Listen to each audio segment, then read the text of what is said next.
on digital violence in practice, hand-on tools for tackling tech-facilitated abuse. And for this session, I would like you to invite you to turn on your cameras because it's an interactive session. So if before you were just, receiving information and maybe thinking a lot about it, we now want to invite you to more actively participate. And for this, we need you to turn on your cameras if possible. So now the moment to do that, while I introduce Elena Gaiotto, who is a project manager and designer focusing on gender-based violence. At WWP, she supports the coordination and development of European projects. She has strong expertise in the digital dimensions of violence against women and developed the DSTOC toolkits for practitioners working with victims and perpetrators. So, Elena, we're happy to hear from you now. Thank you so much, Cordelia. Thank you all for being here. It's really a pleasure and an honor to have this long plenary session with you all. So the introductions, the keynotes done by Nikos and by Sylvia were really interesting and really gave us the idea and the framework of what we are talking about today and what we're dealing with. And I think that what is going on through my mind is sometimes when we talk about digital violence or tech facilitated abuse or all the other names that we can call it, this is overwhelming. And I think that many of you can feel overwhelmed now. Sorry, can I ask Easy Conferences if you can show the whole gallery, please? Because this is an interactive session and I only see Cordelia right now. So it would be interesting to see all the audience. So as I was mentioning, working on digital violence can feel really, really overwhelming. And because we know that how relevant and how prevalent digital violence is, and we have as professionals, as facilitators, we have the task to take all of what Nikos and Sylvia said and turn it into practice, because we actually work with victims and with perpetrators every day. So just I want to see how you feel about this. So I want to know if you really consider digital violence in your daily practice. And sorry, just lost my screen. So do you work? I just want to ask you, so raise your one hand if no, raise two hands if yes. I want to ask you if you really work on digital violence in your daily practice. Just please raise your hands if it's yes, two hands, no, one hand. So I see a lot of one hands. So please raise your hands and let me see. So yeah, someone says yes, they do. Many of you say no, you don't consider it. Another question is because one aspect that is important for me, for example, to consider when we work on a daily work, do we consider this tech facilitated behaviors when we do risk assessments? Again, one hand no, two hands yes. So do you consider digital violence in risk assessment? Okay, some of you do, some of you don't. So yeah, what we need to do, because we have seen that we talk about the digital dimension of violence against women, and this means that it is one of the aspects of violence that we usually see in our daily practice. It's important that we start to integrate the consideration about digital violence in everything that we do in the practice, both with perpetrators and with the survivors that we see. So now let me start the presentation and we can really start digging into it. Just a second. So both Sylvia and Nikos told us about the prevalence and how the numbers and the statistics show that we see an increasing rate of people affected by digital violence. I just pasted a few here. I don't want to go through them all, but we started from 2019, where we had 1 in 10 women experiencing digital violence, and the numbers go up during the years. And we have arrived at, we saw it with Sylvia before, but UN Women in 2022 said that the prevalence ranges from 16 to 58%, which is huge. So if you think about, we usually say that 1 in 3 women are affected by violence, are victims of violence. So here we see that the numbers are almost doubled. And we also have seen, but Sylvia mentioned it, but we have seen that, for example, 73% of women journalists experience online violence during their work. We also have seen from the statistic that 58% of politicians, women politicians in Europe, said they have been subject to online attacks. So we see that this phenomenon is really, really prevalent.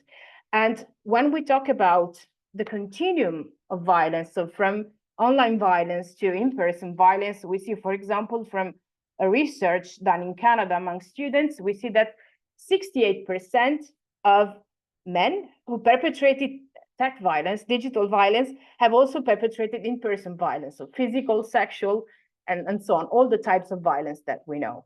So it's something that we have to really start considering in our daily work. And one of the questions that arises, why is tech violence, digital violence so prevalent? Why? So, because you see, the numbers are really high. So one of the reasons that I think is what is an aspect, there are many reasons, but one of the aspects is what we call digital intimacy. And yeah, let me interrupt my presentation now because I want to see you again. And again, so just a question.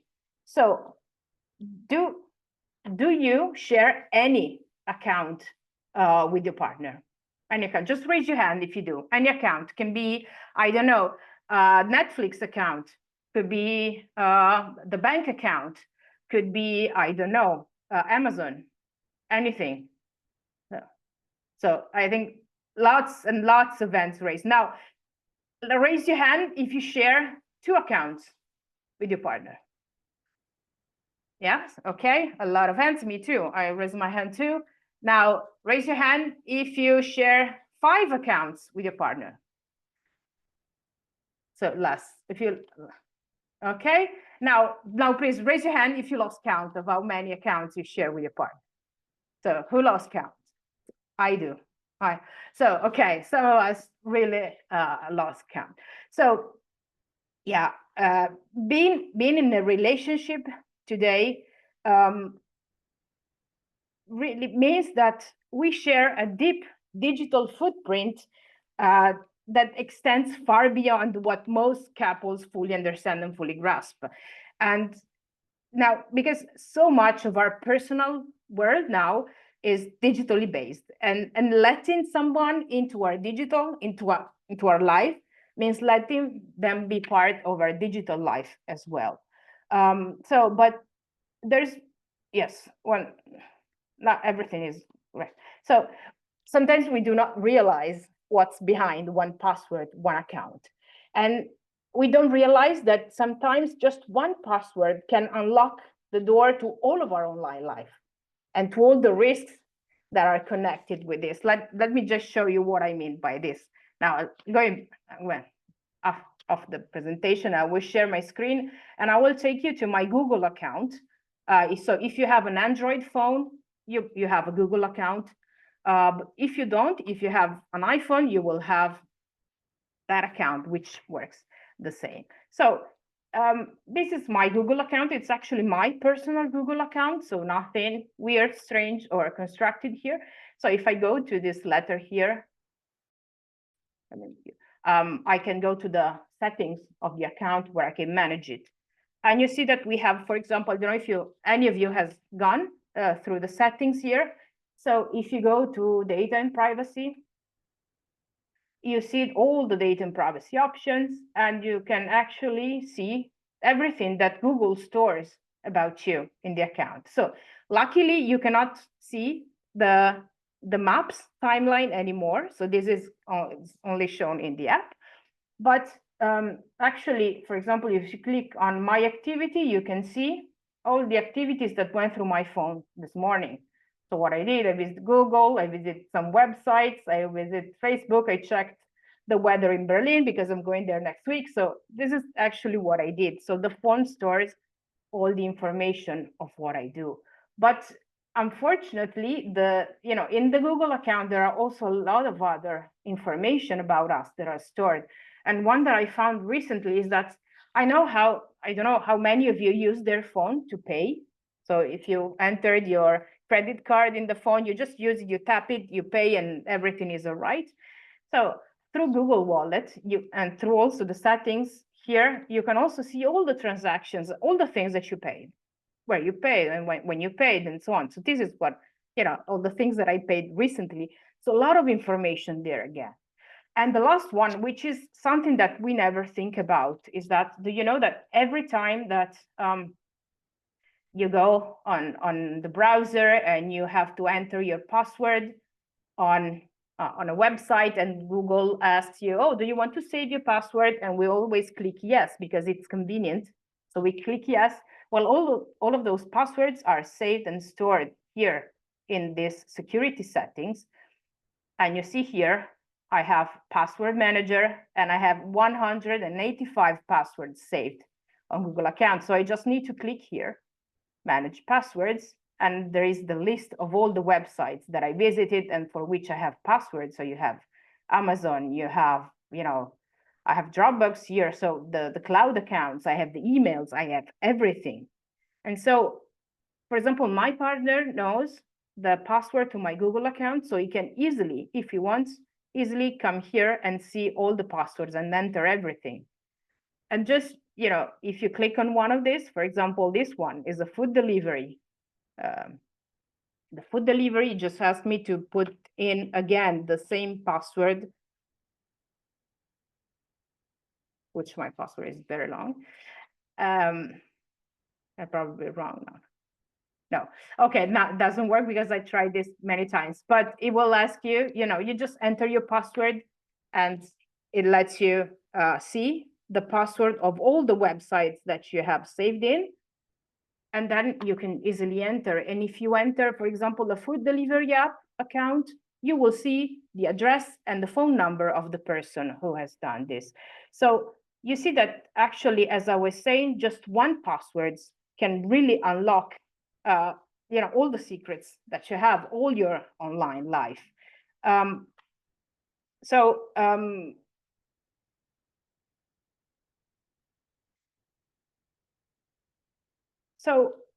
we share a lot. On average, each couple share 12 passwords or accounts, which is indeed a lot of them. And we know that we are all connected to our partners, either through a joint account, shared access, or both. And 85% of us grant access to their personal account. This is higher for younger generation. And what concerns me is that 2 in 3 think that sharing digital aspect is the key to building trust in a relationship. But what we really should think about is, do we really build trust by granting access to our personal lives? Or are we just normalizing control inside relationships? This is a big question that we have to ask ourselves while we go through all of this and think about digital violence. And the numbers that I gave you show how much we share, and we need to think about, because in our lives we normally have 3 spheres. One is the public sphere, and it's what we show to everyone. Then we have another layer, which is the personal sphere, and it's what we share with family, friends, partners, so the really close people. But then we also have another sphere, which is the private one, and it's just for ourselves, and where we should keep autonomy and boundaries. But so in healthy relationships, as you know, we respect all these 3 levels. But when trust, like here, is defined as having no private space, when we expect that to have access to everything, to the passwords, to the accounts online, then intimacy risks turning into surveillance.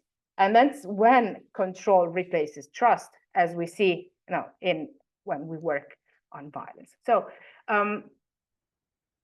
we teach our children that sharing is caring, but really, when we talk about the digital sphere, the digital world, is this really true? Because when digital sharing is free and consensual, then it's easy, it's super convenient, because we do share because it's easy and convenient. Come on, it's obvious. But when it is pressured or expected, like here, we see that at 50% of people that were interviewed for this research have felt pressure to share their accounts. So it's not free, it's not easy, as it was saying. This can easily turn into abuse. And we see that through the access to all private online work, we can have stalking through shared accounts, we can have tracking location, we can have spying through smart devices, accessing financial accounts. So really, when sharing is expected or pressured, when we lose control. And intimacy turns into surveillance, and trust turns into control.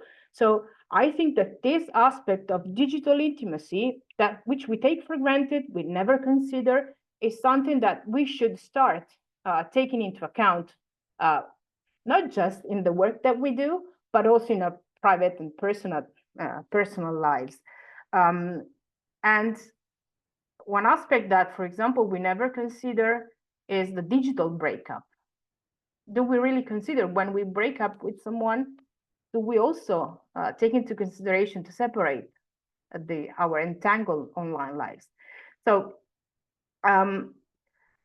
what we see here is simply that the digital dimension of coercive control, that it's something that we are already very familiar with and we see in our everyday practice. And so the question is, the one that I was asking you earlier, is, do we really consider this dimension in our work? So, for example, when we think about isolation, we often focus on the physical aspect of isolation that can be, prevented contacts with friends, keeping the victims at home, and so on.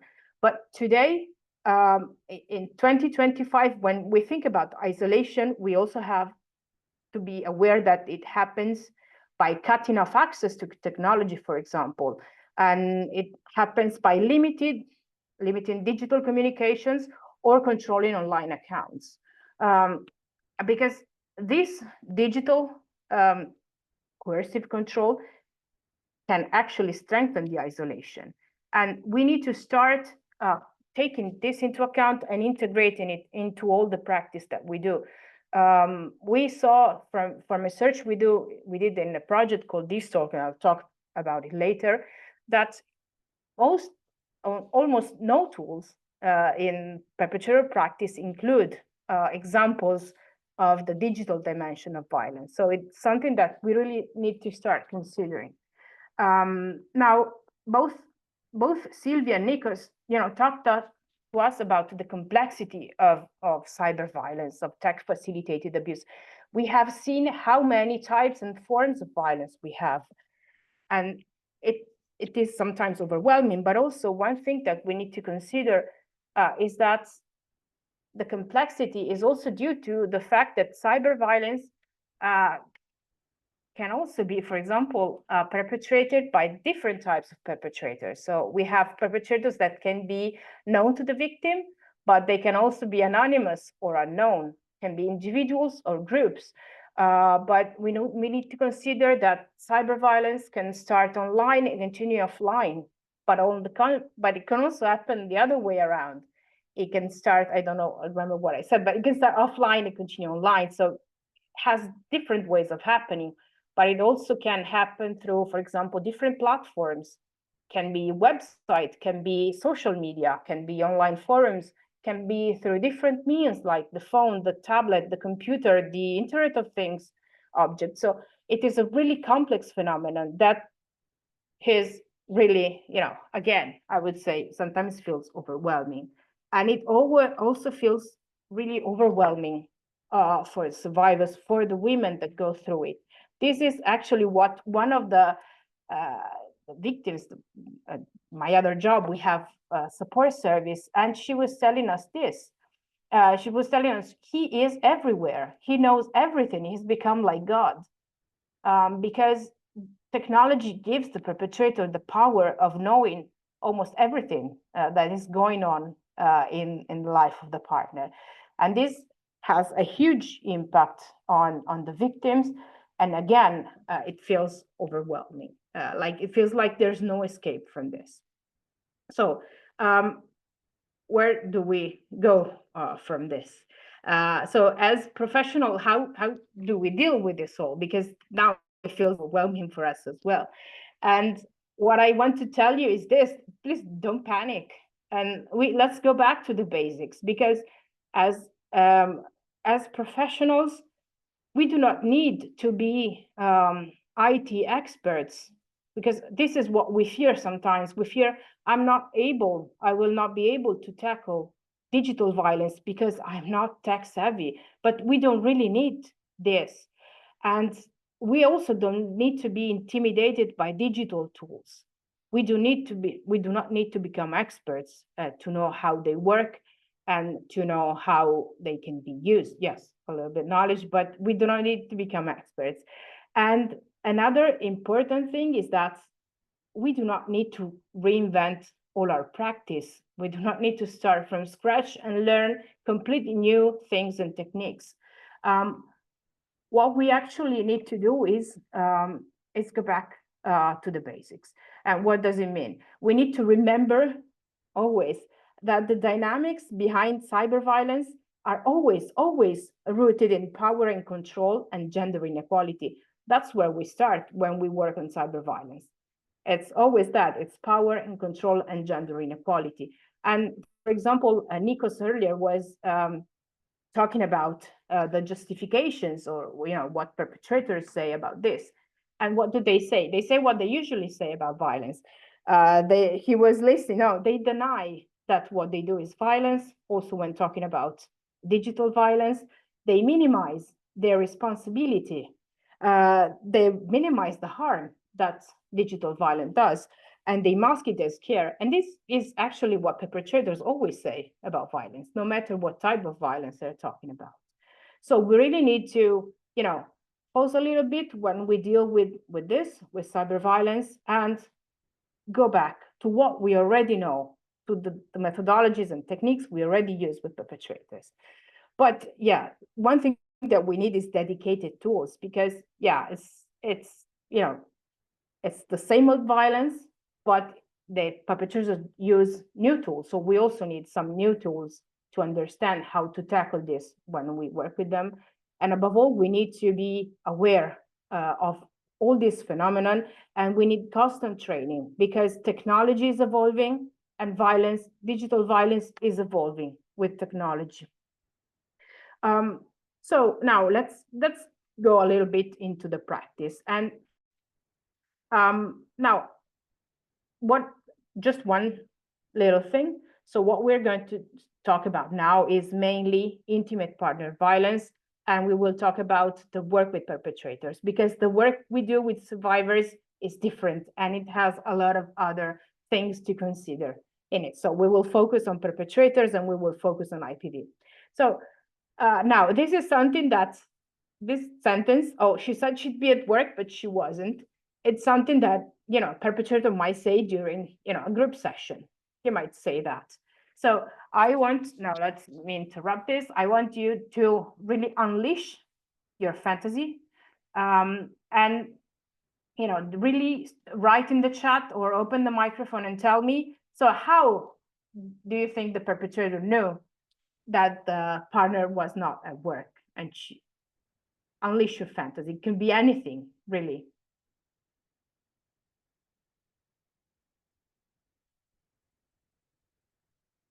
Okay, so tracking device, AirTags, Snapchat location, Find My Phone app, a lot of them. Tracking phone, checking location again. Live 360. Someone else told him, yes. Calling at work, Snapchat, following her. So we have a lot. Okay, you have a lot of ideas. Google suggests that you rate a restaurant near you on a shared account. This is, fantasy. So yeah, work together. That's really easy. So this is good. Okay, so we have different options. Let me see that keep coming in. It just makes it up, like with jealousy. Yeah, it could be. She shared photos on social media. Location could have been the background. Yes, that is also another indicator. So these are all the options that we have, and there are a lot. And I think that you did a good job here, because sometimes, let me go back here.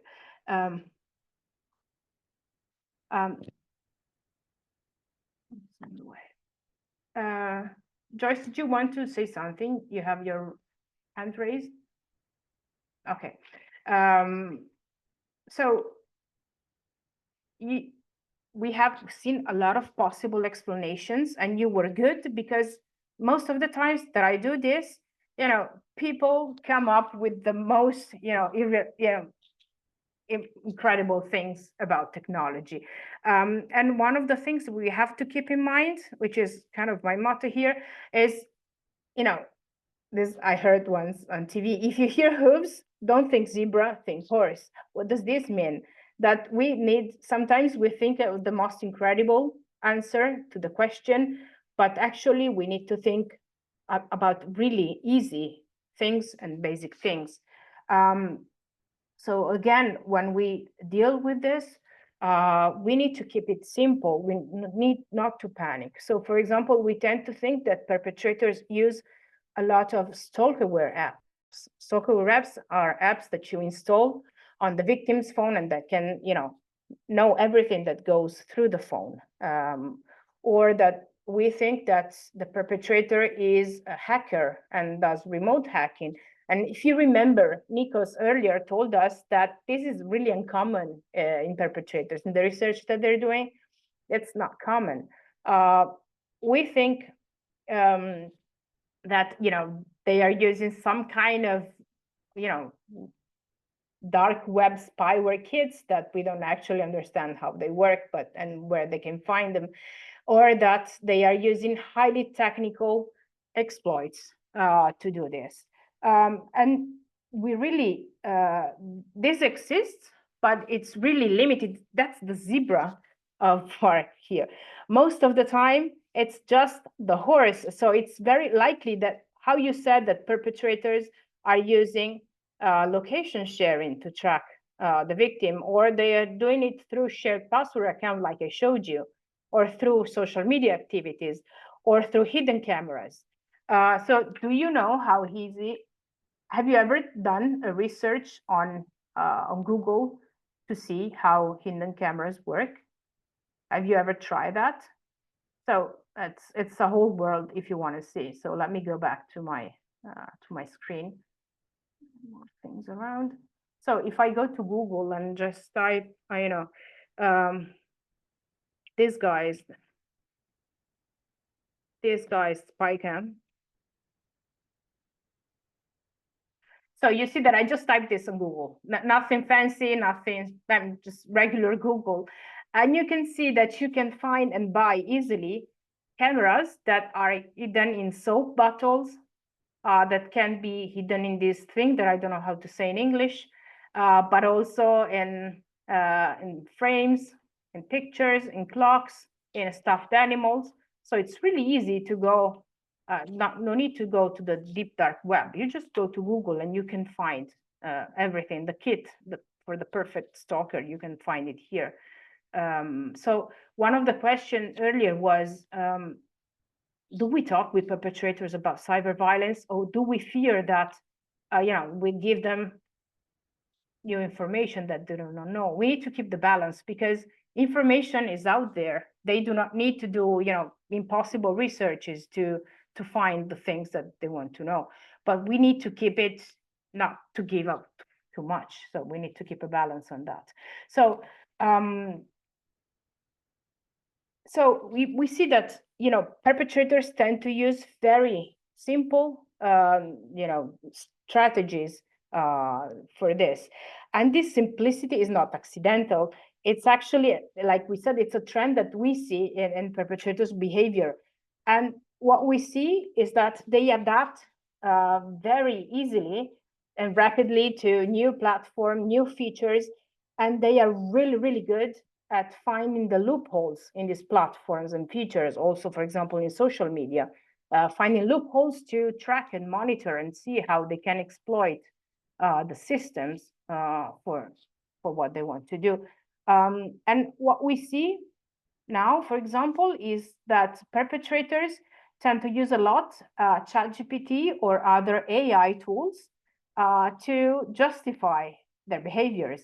So you know that these AI tools are built to please the user. So if you just start typing that you want, to control your wife because you might fear that she's cheating on you, and you want to try on all these tools, then ChatGPT or Gemini or whatever, they will end up saying that you're right to do this. So they will reinforce the behavior and the abusive thinking. So it's something else that we need to consider when we work on this.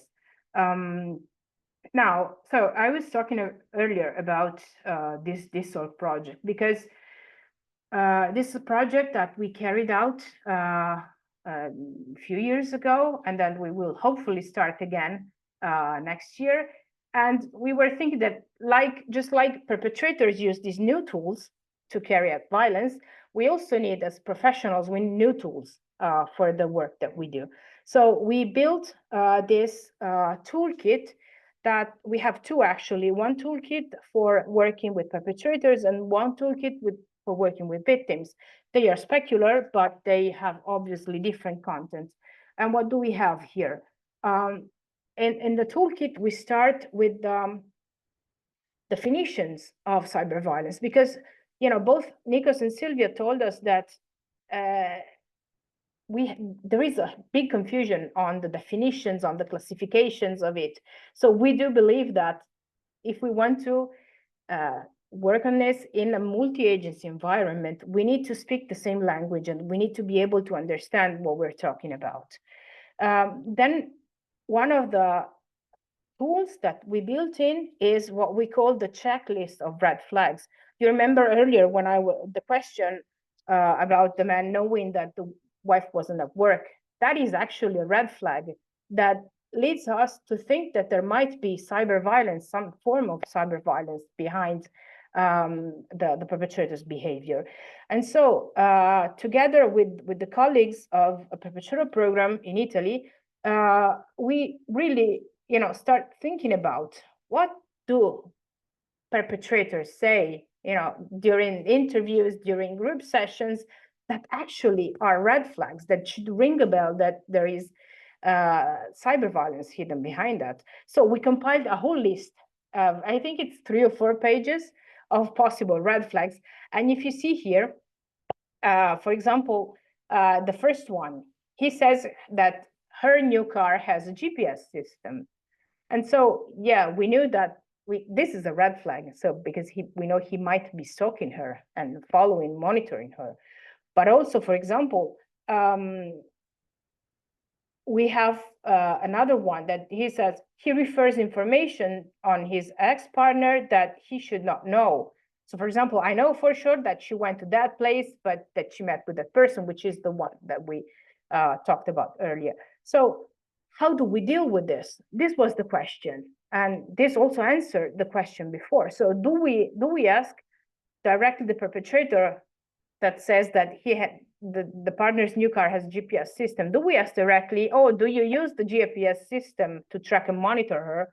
Well, we don't, because maybe he hasn't thought about that and we don't want to suggest it. But we thought about possible questions, funnel questions that can help you go a little bit deeper, step by step, to see if it is actually a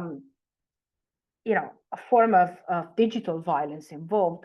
So in this checklist, in this toolkit, we listed some possible funnel questions that you can use. But what is important to me is that this is not a checklist that you should go through when you do interviews or group sessions, but it works like a mind map for professionals.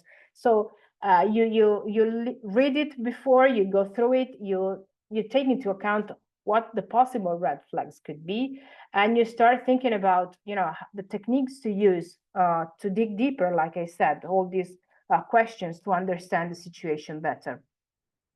Then another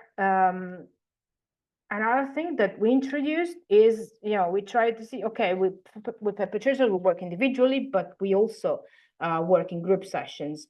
So how can we work? How can we set up a group session for perpetrators on cyber violence? So the group session is structured like a usual session. We have the case studies, we have discussion questions, and other exercises. Now let's try this one. So now let's see one of the exercises that we do for perpetrators. Okay, so it's interrupted. So just again, now let me see all of you again. Now please turn on your camera so that I can see you. Now I will mention a few digital behaviors, okay?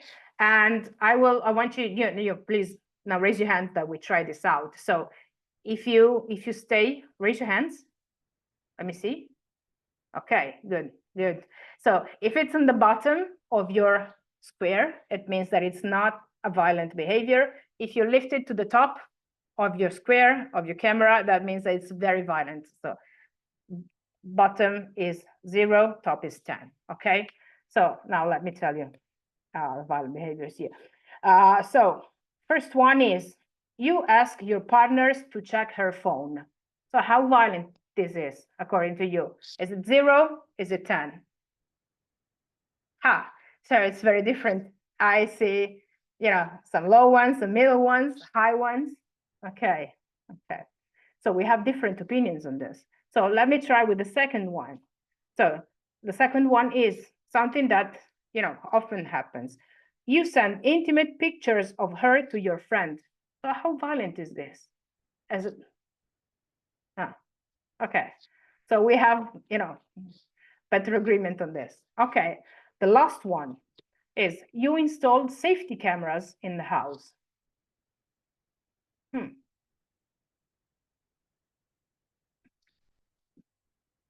Again, you know, someone is really high, someone low. So these are actually, the last one is a red flag, but it's something that we need to consider. For example, and in the exercises that we have included in the risk assessment, there is just this with a longer list that we're not going through now. But you know, the goal is to, yes, sorry, it depends on the intention. The goal here is to talk about these behaviors with perpetrators and have them, you know, reflect on the impact that these actions have on the victims. So, for example, for the first one, ask to check her phone. This is, as you know, as you might say, it's predictive of digital coercive control, and because it leads to monitoring, to surveillance, to the erosion of trust. And, you know, perpetrators often justify it as, well, it's just curiosity. Oh, I'm just making sure she's not cheating on me, or, you know, we should have no secrets. So this is, you know, the justification behind, yes, I want to check her phone. And then for the second one, that was, you send intimate pictures of her to her friend. This obviously is predictive of image-based sexual abuse and to online sexual violence. And perpetrators may minimize it as, you know, it was just a joke, it was just between friends. She sent the picture to me, so it's mine, and I can do it whatever I want with it. So these are justifications. And we know, well, that this is a serious violation of privacy and consent, you know, and that this has long-lasting reputational and psychological impacts on the victims. And the third one, you know, install safety cameras in the house. This obviously is predictive of surveillance and stalking. And it's often justified as it's just for security, it's just to protect my family, or it's to keep an eye on the kids, because children are often involved in all these digital aspects as well. And we know that, how these cameras can be used. So you see that we have developed these tools to support the work that we do with perpetrators day by day. We will, hopefully, like I was saying, we should start the project in January, another round of the Destock project. So our goal is to update and improve these tools that I showed you, because we want, we developed them in 2022. Now, when we start the project, it's going to be 4 years. And in these 4 years, the world has changed. For example, when we developed the tools, there was no AI. And now AI plays a major role in most of the online things and technical things that we do. So we really want to update it and upgrade what we have. And just to let you know, it will be available in 8 languages. So, can be used by many of you. Now, I want to end my presentation with I'm not gonna show my presentation again, but just one thing that once I went to technology, Tech Safety Summit event, and the key principle of it was this: technology is not the problem, abuse is. So we really need to focus on the abuse aspects and what I was telling you here before. So, and that's it from my side. And if you have any questions, please feel free to ask me. And thank you. Thank you, Elena, for this interactive session and for bringing the theoretical frameworks that we heard of this morning to the applied practical level now, and also initiating personal reflections on this topic. So thank you for your encouraging words as well regarding the feeling of being overwhelmed by the complexity of cyber violence. This is something that I see often when working with practitioners. So I think the encouragement and connecting to the roots of this work is much needed. We have time for like one tiny question. Someone was asking regarding the stats on your sharing is caring slide. Can you kindly share the source of this data, because it is quite insightful, and the person would like to read more on this.